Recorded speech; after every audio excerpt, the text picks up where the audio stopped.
మా ప్రభువును పునరుత్థానుడైన యేసయ్య వారి ఘనమైన నామమున అడిగి వేడుకొనుచున్నాము తండ్రి.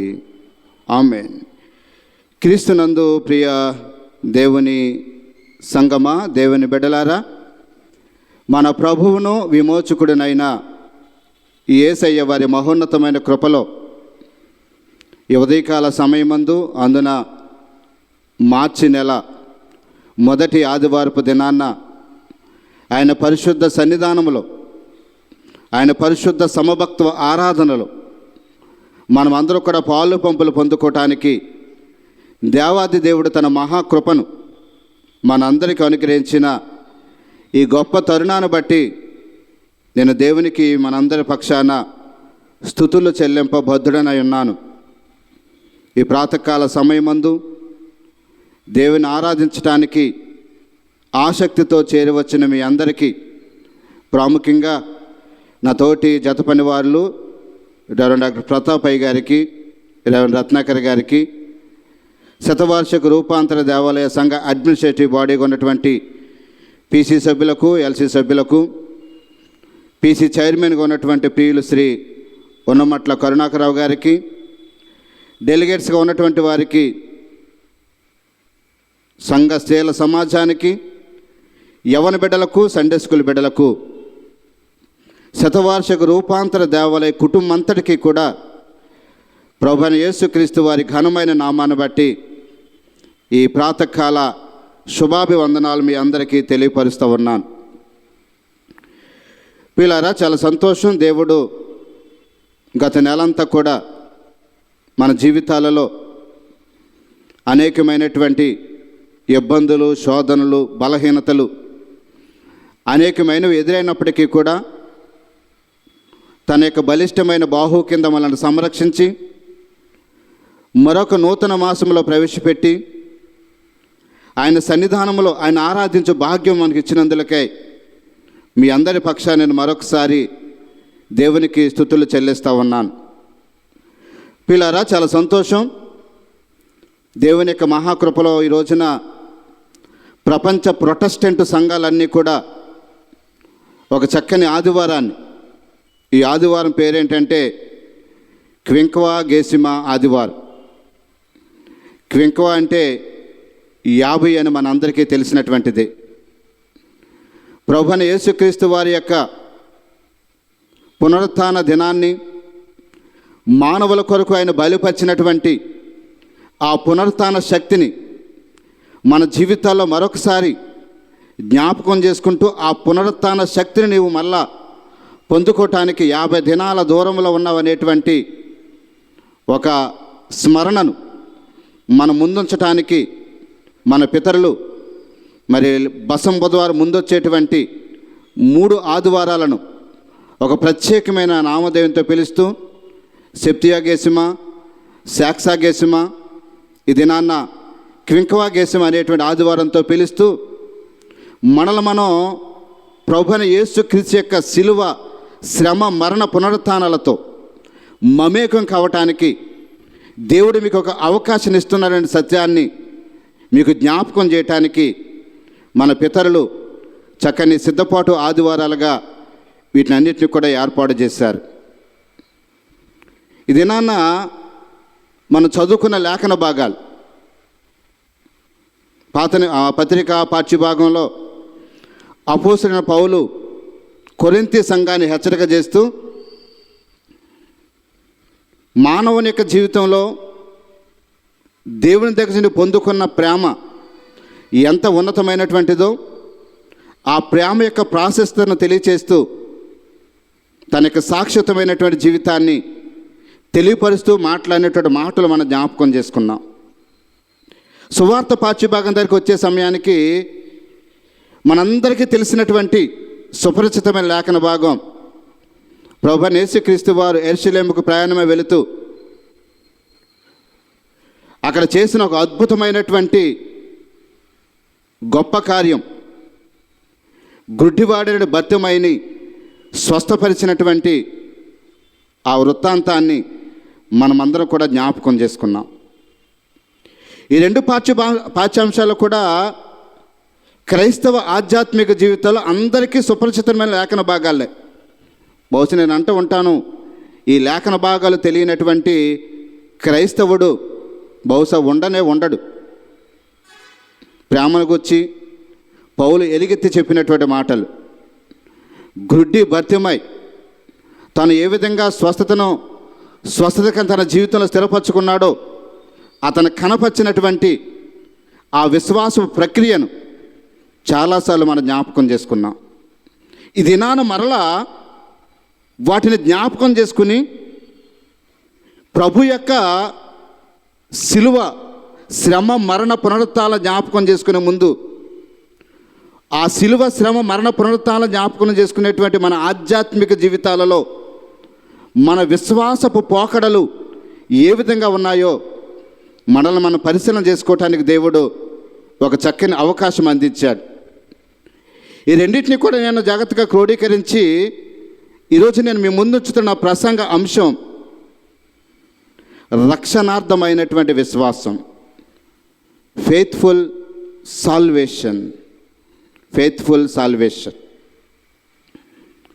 ఇందులో ఉన్నటువంటి కొన్ని విషయాలు మనం చాలా క్లుప్తంగా మనం ధ్యానం చేసుకుంటూ ముందుకు వెళ్ళినట్లయితే, ప్రభువైన యేసుక్రీస్తు వారు యెరూషలేముకు ప్రయాణమై వెళ్తూ ఉన్నారు. యెరికోకి యెరూషలేముకి మధ్య ఉన్నటువంటి ప్రాంతంలో ఆయన శిష్యులు ఆయన కూడి ఉన్నప్పుడు వారందరికీ చెప్పారు, ఇది నా ఆఖరి ప్రయాణం.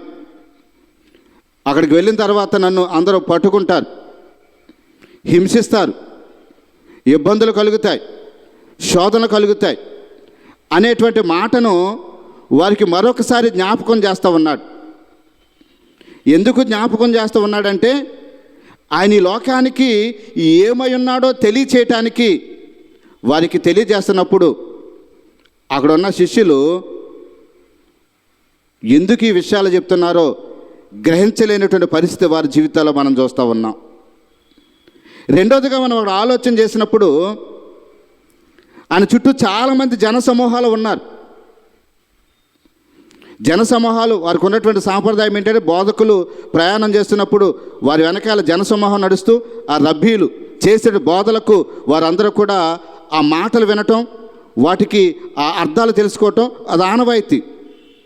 ఈ రోజున ప్రభువైన యేసుక్రీస్తు వారు చెప్తున్నటువంటి మాట, ప్రవక్తలు ఏవైతే మెస్సియా కోసం మాట్లాడారో, మెస్సియా ఈ లోకంలో ఎలాంటి శ్రమలు అనుభవిస్తాడో అవన్నిటిని కూడా జ్ఞాపకం చేస్తూ, నేను యెరూషలేమునికి వెళ్ళబోతూ ఉన్నాను, నన్ను పట్టుకుంటారు, శ్రమలు కలుగుతాయి, అవమానాలు కలుగుతాయంటే వారెవరు కూడా మెస్సయ్యను, యేసుక్రీస్తుని మెస్సయ్యగా గుర్తించిన దాఖలాలు అక్కడున్న జనసమూహంలో కానీ అక్కడ ఉన్నటువంటి శిష్యుల్లో కానీ ఆ గుర్తింపు లేనటువంటి పరిస్థితిని మనం అక్కడ చాలా స్పష్టంగా గమనించగలం. ఇలాంటి పరిస్థితుల్లో ఈ రోజున ప్రభువైన యేసుక్రీస్తు తన ప్రయాణమే వెళ్తున్న సందర్భంలో అక్కడ ఉన్నటువంటి గ్రుడ్డి బర్తిమై అతడు పుట్టిన దగ్గర నుంచి కూడా పుట్టి గ్రుడ్డివాడిగా ఉన్నాడు.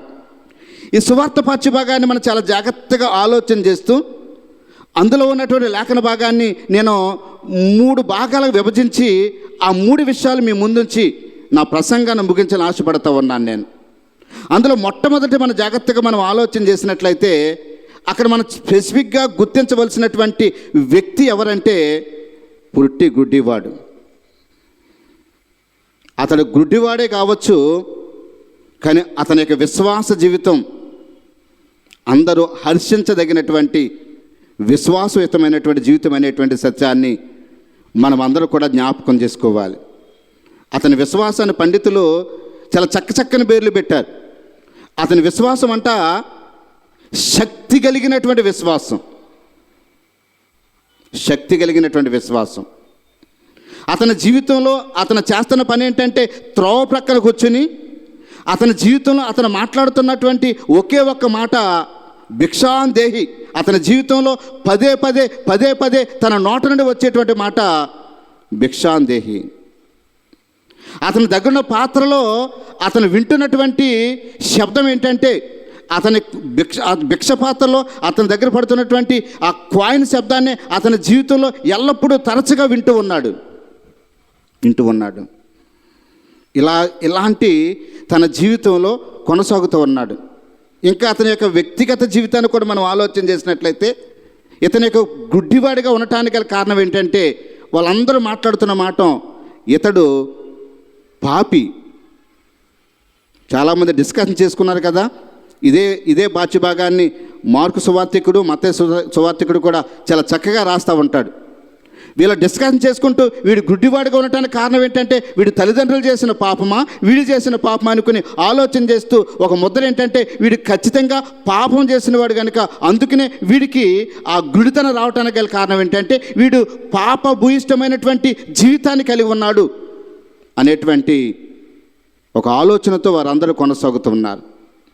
రెండోదిగా అతని జీవితాన్ని కూడా మనం ఆలోచన చేసినట్లయితే యూదులకు ఉన్న గొప్ప ఆలోచన ఏంటంటే జీవితంలో భిక్షం అడుక్కునే దానికంటే చచ్చిపోవటం మేలు. ఇలాంటి క్లిష్టమైనటువంటి పరిస్థితుల్లో అంటే ఒక రకంగా సమాజం అతన్ని అస్పృశ్యుడిగా, అంటరాని వాడిగా, సమాజానికి కలిసి ఉండవలసినటువంటి వాడిగా కాకుండా అతన్ని దూరంగా పెడుతూ అతను ఒక ప్రత్యేకమైనటువంటి సమాజంలో ఉండటానికి అర్హమైన వ్యక్తిగా, లేనటువంటి వ్యక్తిగా సమాజం అంతా కూడా చూస్తూ ఉంది. అలాంటి సందర్భంలో రోజు అతడు భిక్షాందేహి అని కేకలు వేస్తూ ఉన్నాడు. కానీ ఈ రోజున అతనికి ఉన్నటువంటి శక్తిగల విశ్వాసాన్ని ఏ రీతిగా బయటికి తీసుకొచ్చాడంటే రోజు జనసమూహాలు వస్తూ ఉన్నారు. రోజు అతని పాత్రలు వేస్తున్నటువంటి శబ్దాలకు అతను రెస్పాండ్ అవుతూ ఉన్నాడు. ఆ శబ్దాలను చూసి అతని పాత్రలో ఎంత పడిందో, ఆ కాయిన్ యొక్క విలువ ఎంతో చెప్పగలిగినటువంటి జ్ఞానాన్ని కూడా సంపాదించుకున్నాడు ఆ భిక్షకుడు. కానీ ఈ రోజున అతని దగ్గరికి వస్తున్నటువంటి శబ్దంలో వింతైనటువంటి మార్పు వచ్చింది. ఎప్పుడు విననటువంటి శబ్దాలు అతని దగ్గరికి వస్తూ ఉన్నా ఏమిటి ఆ శబ్దం అంటే యేసయ్య పవిత్ర పాదాలు అతన్ని సమీపించడం అతను గమనించగలిగాడు. జనాలు తండోపతండాలుగా కొనసాగుతున్నారు. అప్పటిదాకా భిక్షాందేహి అనేటువంటి కేకలేసిన అతను ఈరోజు తన నోటంట పెద్ద కేకలేస్తూ ఉన్నాడు. తన భిక్షాందేహి అనేటువంటి మాటలను పెడచెవిన పెట్టి ప్రక్కన పెట్టి ఈ రోజున తన నోటంట మాట్లాడుతున్న మాట ఏంటంటే దావీదు కుమారుడా నన్ను స్వస్థపరచు, దావీదు కుమారుడా నన్ను స్వస్థపరిచినటువంటి బిగ్గరగా ఎలుగెత్తి తనకు జీవితాంతకాలం మాట్లాడుతున్నటువంటి మాటలను ప్రక్కన పెట్టి ఈ రోజున ఉన్నతమైనటువంటి శబ్దం చేసుకుంటూ దేవుని యొక్క సహాయాన్ని కోరుతూ ఉన్నాడు. గొప్ప సంగతి ఏంటంటే కళ్ళున్న వారు అందరూ కూడా యేసుక్రీస్తు ప్రభుల వారిని చూస్తూ ఉన్నారు. ఆయన యెరూషలేముకి వెళ్తున్న సమయంలో ప్రవక్తలు చెప్పారు, మెస్సియా వచ్చినప్పుడు ఆయన పట్టుకుంటారు, సిలువేస్తారు. ఇవన్నీ కూడా ఆయన స్వరూపమైనను సొగసైన ఉండదనేటువంటి లేఖనాలు ప్రవక్తలందరూ కూడా ఎలుగెత్తి చాడుతున్నారు. అందరికీ తెలుసు. ఆ వృత్తాంతాన్ని ప్రభువైన యేసుక్రీస్తు వారు జ్ఞాపకం చేసినప్పటికీ కూడా కళ్ళున్నటువంటి ఎవరు కూడా ఆయన మెస్సియాగా గుర్తించిన దాఖలాలు ఎక్కడా కూడా లేవు. కానీ ఈ రోజున కళ్ళున్నవారు గుర్తించలేనటువంటి ఒక గొప్ప కార్యాన్ని కళ్ళు లేని కబోది తన శక్తిగల విశ్వాసంతో నా జీవితాన్ని స్వస్థపరిచేటువంటి వాడు, నా జీవితాన్ని విమోచించేటువంటి వాడు, వస్తున్నటువంటి ఈ పాదాల శబ్దమే, ఈ పవిత్రమైన పాదాలే నా జీవితాన్ని విమోచనకరమైన మార్గంలో నడిపిస్తాయనేటువంటి తన యొక్క శక్తి కలిగిన విశ్వాసంతో ఎలుగెత్తి చాటుతూ ఉన్నాడు. ప్రియమైనటువంటి దేవుని బిడ్డలారా, ఈ రోజున ఆ శబ్దమే, ఆ కేకలే అతన్ని ఆశీర్వాదకరమైన తోవలో నడిపించాయి. రెండోది అతనుకున్న విశ్వాసానికి మరొక లక్షణం ఏంటంటే అతను శక్తిగల విశ్వాసంతో కేకలు వేస్తూ ఉన్నాడు. కళ్ళున్నవారు గుర్తించలేనటువంటి మెస్సియాను అతను మనోనేత్రాలతో గుర్తించి మెస్సియా విశ్వాసం ఎందుకు కనపరిచి ఈ రోజున ఉన్నతమైన ఆశీర్వాదకరమైన తోవలో నడిపిస్తూ ఉన్నాడు. రెండవదిగా అతనుకున్న విశ్వాసానికి పండితులు పెట్టిన పేరేంటంటే తెగింపు కలిగిన విశ్వాసం. అతను కేకలేస్తూ ఉంటుంటే అక్కడ ఉన్నవారు అందరూ కూడా గుడ్డోడా కూర్చో అని కేకలేస్తూ ఉన్నారు. ఎంతమంది కేకలేస్తే ఏంటి? అతడు యేసయ్య మీద నమ్మకం ఉండాలి, కానీ యేసయ్య మీద పరిపూర్ణంగా నమ్మకం కలిగిన వాడు ఈ లోకంలో చాలామంది నువ్వు ఎదుగుతూ ఉన్నప్పుడు, నువ్వు అభివృద్ధి చెందుతూ ఉన్నప్పుడు, దేవునికి దగ్గర అవుతున్నప్పుడు అపవాది నిన్ను అణచివేయాలని ప్రయత్నం చేస్తూ ఉంటాడు. బహుశా నేను అనుకుంటూ ఉంటాను, ఈ లోకంలో మనం ఎదుగుతున్నప్పుడు ప్రోత్సహించడానికి ఎవరో ముందుకు రారు. బహుశా వీళ్ళందరూ కూడా అదే ఆలోచనతో కొనసాగుతూ అతని కేకలను అణిచివేయాలని ప్రయత్నం చేస్తూ ఉన్నాడు. కానీ ఇతనికి ఉన్నటువంటి తెగింపు ఏంటంటే, వీళ్ళందరూ అక్కడ ఉన్నవారందరూ కూడా శాస్త్రులు, పరిసయ్యులు, యేసుక్రీస్తు శిష్యులు, గనులైనటువంటి వారు అందరూ అతని చుట్టూ ఉండి అతను ముందు నడుస్తూ అతన్ని అణిచివేయాలని, ఊరికో గుడ్డోడు అనుకుని అతనికి ఉన్నటువంటి స్థితిని జ్ఞాపకం చేస్తూ మానసికంగాను అన్ని రకాలుగా అతన్ని అణిచివేయాలని ప్రయత్నం చేస్తూ ఉన్నారు.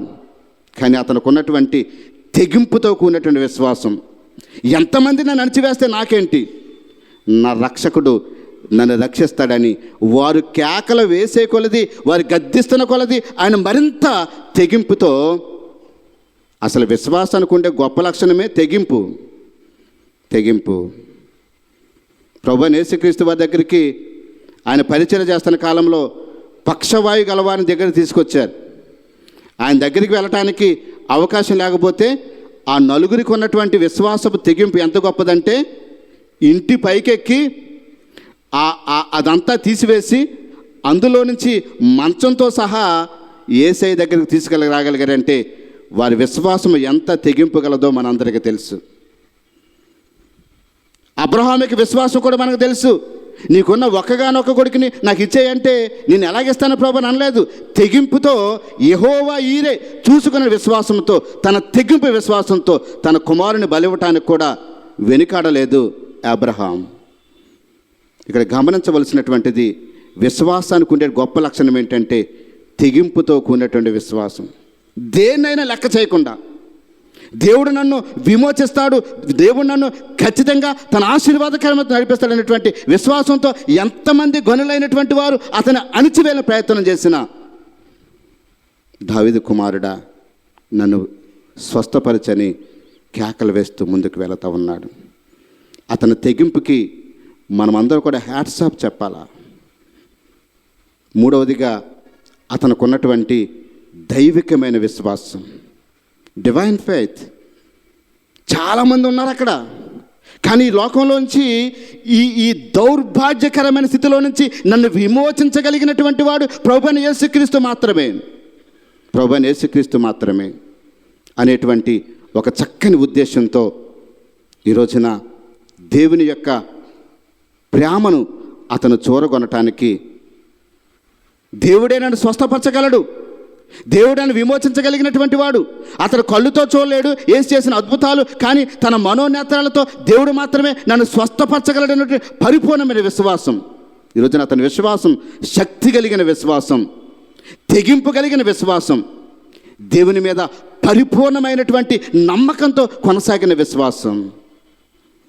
అలాంటి పరిస్థితుల్లో ఆ గుడ్డి బత్యమయ్యి తన యొక్క యేసు తన దగ్గరికి వస్తున్నప్పుడు, తనకు అవకాశం దగ్గరికి వచ్చినప్పుడు ఏమాత్రం కూడా వెనకాడకుండా దేవుని కృపను తన జీవితాల్లో స్థిరపరచుకోవటానికి ముందు కొనసాగినటువంటి పరిస్థితి గుడ్డి బత్తిమ యొక్క జీవితం ద్వారా మనం గమనించగలం.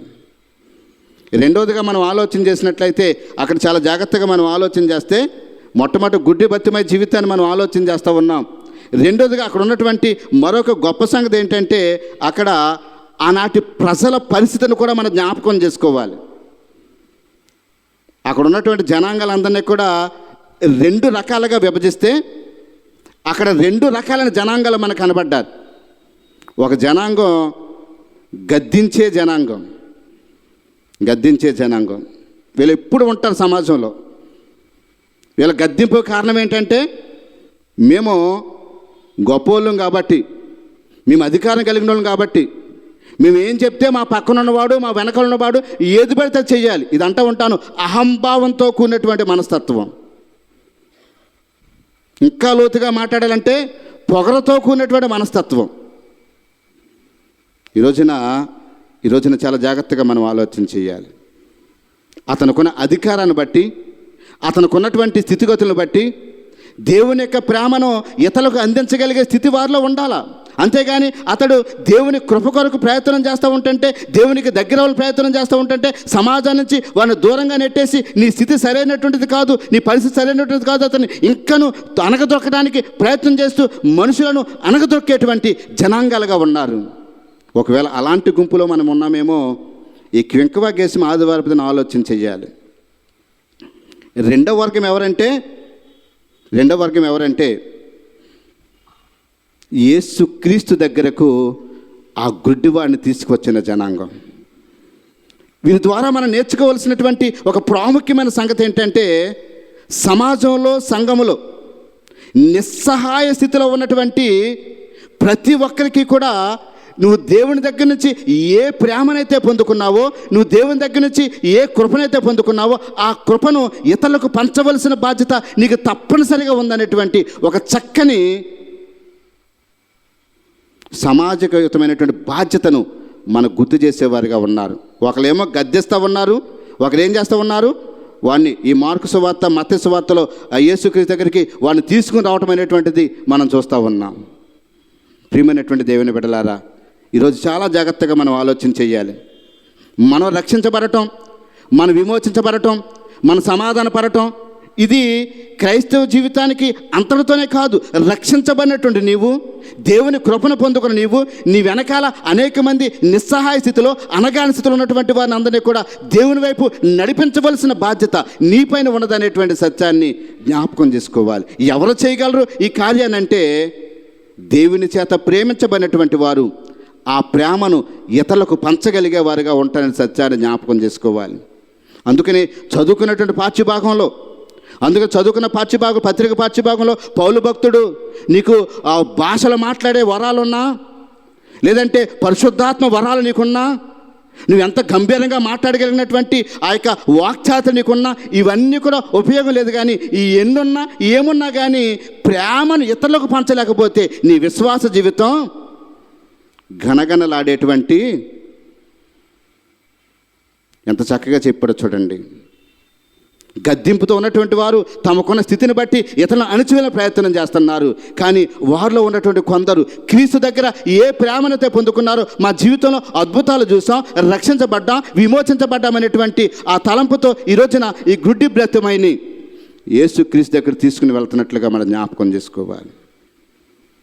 ఈరోజు ప్రభువైన యేసుక్రీస్తు వారి యొక్క శ్రమ, మరణ, పునరుత్థాన జ్ఞాపకం చేసుకుంటున్నాం. మనము ఆ శిలువ కృపలో మనం అందరం విమోచించబడటానికి గల కారణం ఏమిటంటే, ప్రభువైన యేసుక్రీస్తు వారు నిన్ను నన్ను ఎంతగానో ప్రేమించి ఆ ప్రేమను నీపైన నాపైన కనపరిచిన విధానాన్ని మనం జ్ఞాపకం చేసుకుంటూ ఆ ప్రేమను నిజంగానే పొందుకున్నాను అని నువ్వు అనుకుంటే, ఆ ప్రేమ నీ జీవితంలో ఇతరులకు పంచేదిగా ఉండాలనేటువంటి సత్యాన్ని, ఒక సామాజికయుతమైనటువంటి బాధ్యతను రెండవ వర్గం వారు నీకు నాకు తెలియజేస్తూ ఉన్నారు. ఆ ప్రేమను పంచటంలో ఒక క్రైస్తవునిగా, ఒక విశ్వాసిగా మనం ఎలాంటి స్థితిగతులు కలిగి ఉన్నామో మనల్ని మనం పరిశీలన చేసుకోవాల్సినటువంటి వారమై ఉన్నాం. ప్రియమైనటువంటి దేవుని బిడ్డలారా, ప్రేమ లేకపోతే మనము నిష్ప్రయోజకులుగా ఉంటామనేటువంటి మాటను పౌలు భక్తుడు చాలా కరాఖండిగా చెబుతూ ఉన్నాడు. నీ దగ్గర ఎన్ని వరాలున్నా, ఎన్ని తలాంతులున్నా, ఎలాంటి శక్తివంతమైన కార్యాలు చేయగలిగినటువంటి కెపాసిటీ నీ జీవితంలో ఉన్నప్పటికీ కూడా నీ జీవితంలో ప్రేమను ఇతరులకు పంచగలిగేటువంటి స్థితిలో నువ్వు లేకపోతే అది నీ జీవితం వ్యర్థం. చాలా చక్కగా చెప్తుండే పత్రిక పాఠ్యభాగంలో. ఈ రోజున అలాంటి స్థితిని మనం జ్ఞాపకం చేసుకోవాలి. మూడవదిగా మనం ఆలోచన చేసినప్పుడు అక్కడ గమనించవలసిన మరొక ప్రాముఖ్యమైనటువంటి గొప్ప కార్యం ఏంటంటే, ప్రభువైన యేసుక్రీస్తు వారి యొక్క స్పందన. గుడ్డివాడి కేకలు వేస్తూ ఉన్నప్పుడు ఆయన ప్రతిస్పందించిన విధానం మనం జాగ్రత్తగా ఆలోచన చేయాలి. ఇప్పుడు చాలా జాగ్రత్తగా ఆలోచన చేస్తే ప్రభువైన యేసుక్రీస్తు వారు తన పరిచర్యలు చేసిన అద్భుతాలు చాలా విచిత్రంగా మాట్లాడుతూ ఉంటాడు. 12 సంవత్సరాల నుంచి రక్తస్రావం కలిగిన స్త్రీ, ఎవరికైనా తెలిస్తే నన్ను రాళ్లతో కొట్టి చంపేస్తారేమనుకుని బాధపడుతూ భయపడిపోతూ ఏదో రకంగా ఆయన వస్త్రపు చెంగు ముట్టుకుంటేనే నేను స్వస్థపడతాననేటువంటి విశ్వాసంతో ఏదో దొంగసాటుకు వెళ్ళి ఆయన వస్త్రాన్ని ముట్టుకున్న వెంటనే యేసుక్రీస్తు చుట్టూ చాలామంది ఉంటారు. ఆయన మీద పడిపోతూ ఉన్నారు. అప్పట్లాగా ఆయనకి చుట్టూ జడ్ కేటగిరీ భద్రత లేదు ఆయనకి. ఆయన మీద తోసుకుంటూ ఆయన జనాల్లోనే సేవ చేస్తూ ఆయన ముందుకు వెళ్ళిపోతున్నటువంటి వ్యక్తి ఆయన. అలాంటి సమయంలో ముట్టుకున్న వెంటనే ఏమన్నాడు తెలుసా? ఎవరు నన్ను ముట్టుకున్నారు, అందరూ మీద పడుతున్నారు, నాలో నుంచి ప్రభావం వెడలిపోయిందన్న మాట ఆశ్చర్యానికి గురి చేస్తూ ఉంటుంది. ఈ రోజున మనం జాగ్రత్తగా ఆలోచన చేసినప్పుడు, ఎందుకు ఆ మాటలు ఆయన చెప్తూ ఉన్నాడని ఆలోచన చేసినట్లయితే, వారిలో ఉన్న విశ్వాసపు భావాన్ని యావత్తు ప్రపంచానికి తెలియచేయటానికి. ఈ రోజున ప్రభువైన యేసుక్రీస్తు వారు కొనసాగుతూ ముందుకు వెళుతున్నప్పుడు, ఆయన వెళుతున్న ప్రయాణంలో దావీదు కుమారుడా నన్ను స్వస్థపరచు, దావీదు కుమారుడా నన్ను విమోచించు అని కేకలు వేస్తున్నటువంటి విలువలేనటువంటి వ్యక్తి సమాజం అంతా కూడా అంటరాని వాడిగా చూస్తూ ఉంది, పనికి మాలినటువంటి వాడిగా చూస్తూ ఉంది. వీడి సమాజంలో ఉపయోగం లేనటువంటి వాడు, త్రోవ ప్రక్కనే కూర్చుండవలసినటువంటి వాడు. కొన్నిసార్లు మనం అంటాం కదా, నువ్వు ఎక్కడ ఉండాలో అక్కడే ఉండు అని కొంతమందిని మనం గద్దిస్తూ ఉంటాం. అలాంటి విలువలేనటువంటి మనిషిని ఈ రోజున ఆయన వేస్తున్న కేకలకు ఆయన ఆగి, ఎంత గొప్ప సంగతో చూడండి. భక్తిమయ కేకలకు ప్రభువైన యేసుక్రీస్తు వారు చేస్తున్నటువంటి ప్రయాణాన్ని ఆపుకుని అతని వంక చూసి, అతని వంక చూడటం కాదు కానీ అతని దగ్గరికి వెళ్ళి అతనితో జరిపిన సంభాషణ నాకు అనిపిస్తూ ఉంది. ప్రభువైన యేసుక్రీస్తు ప్రతిస్పందనలో జాగ్రత్తగా ఆలోచన చేస్తే, నిస్సహాయ స్థితిలో ఉన్నటువంటి ప్రతి వాని ఆక్రందన ఆయన వింటాడు.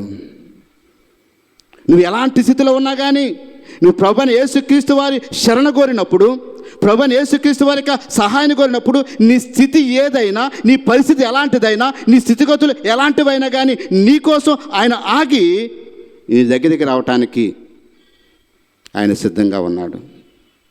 ఆయన వచ్చిన వెంటనే అడిగిన ప్రశ్న ఏంటో తెలుసా? నేనేం చేయాలని కోరుకుంటున్నావు? ఆయనకు తెలీదా? ఆ గుడ్డివాడు ఏం కోరుకున్నాడు యేసయ్యకి తెలీదా? కానీ అయినా కానీ ఈ రోజున మనలో అడుగుతున్నాడు, నేనేం చేయాలని కోరుకుంటున్నావు?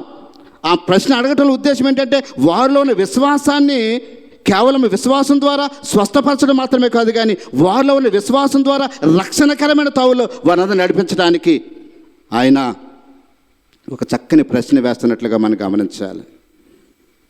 ఈరోజు నిస్సహాయ స్థితిలో ఉన్న గుడ్డి బతిమ దగ్గరికి యేసయ్య వచ్చి, నేను ఏం చేయాలని అడిగినప్పుడు, నేను స్వస్థపడగోరుచున్నానని అతను చెప్పినప్పుడు, ప్రియమైనటువంటి దేవుని బిడ్డలారా, ఈరోజు మన స్థితిలో చాలాసార్లు శోధనలు కలిగినప్పుడు, ఇబ్బందులు కలిగినప్పుడు, ఎవరితోనూ చెప్పుకోలేనటువంటి నిస్సహాయ పరిస్థితులు మన జీవితంలో ఎదురైనప్పుడు, మనుషులను ఆశ్రయించడం కారణంటే నీకోసం ఎదురు చూస్తూ ఎంత దూరాన్ని ఉన్నా కానీ నీ దగ్గరికి రావటానికి, నీకోసం ఆగటానికి, తన ప్రేమను అందించడానికి సిద్ధంగా ఉన్నటువంటి యేసయ్య దగ్గర నీ ఆక్రందన విన్నవించుకున్నప్పుడు ఆయనకి నీకు సమీపంగా ఉంటాడనేటువంటి సత్యాన్ని ప్రభువైన యేసుక్రీస్తు వారి యొక్క ప్రతిస్పందన ద్వారా మనం అందరం కూడా జ్ఞాపకం చేసుకోవాలి.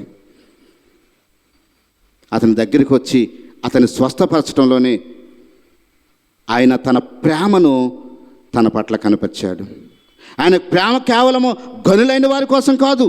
ఆయన నజరేతు ప్రణాళిక చెప్తున్నాడు, ఎవరైతే బంధించబడ్డారో, ఎవరైతే రోగాలతో ఉన్నారో, ఎవరైతే ఇబ్బందులు ఉన్నారో, ఎవరైతే శోధనలో ఉన్నారో, కష్టాల్లో ఉన్నారో, రుణాలతో ఉన్నారో, ఏ ఇబ్బంది అయినా కానీ ప్రభువా నాకు సహాయం చేయని నువ్వు అడిగిన వెంటనే నీ ఆక్రందన విని, నీ నిస్సహాయ స్థితిని గమనించి నీ దగ్గరికి రావటానికి ఆయన ఎల్లప్పుడూ కూడా సిద్ధంగా ఉన్నాడనేటువంటి సత్యాన్ని మనం జ్ఞాపకం చేసుకోవాల్సినటువంటి వారమైన ఆయన యొక్క ప్రతిస్పందనలో ఆయన ప్రేమను చూస్తూ ఉన్నాం, ఆయన యొక్క రక్షణ మనం చూస్తూ ఉన్నాం.